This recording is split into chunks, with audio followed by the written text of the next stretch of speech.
Hello everyone, this is Mr. Olson. Today I'm going to show you the shell tool in Autodesk Inventor. To save us some time, I'm going to be starting with the 5x5x5 cube that I often use for these demonstrations. Now the shell tool is located in your 3D model tab.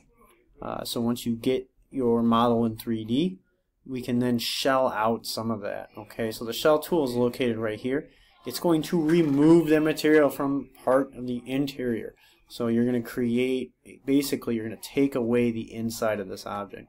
So I'm going to click on the shell button. Here's your window that pops up. Now I want to tell it where to shell. So if I shell here, it's going to remove the inside and work in. So I'm just going to actually start by clicking on the top to show you what that looks like. So when I click on it, it had a default of 0.1 inches.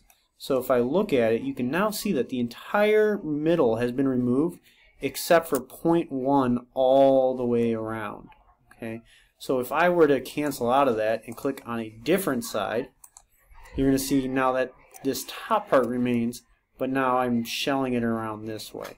So you got to pay attention to which side you're going to be clicking on, especially on certain objects that you might be creating. One other note with the shell tool is you want it to be the last thing that you do, especially if you're doing something like the light switch plate that we often do in class. The reason is you're going to run into some problems if you do the shell too early. Okay, so now that I have my shell where I want it, I can just click on OK, and that is what remains.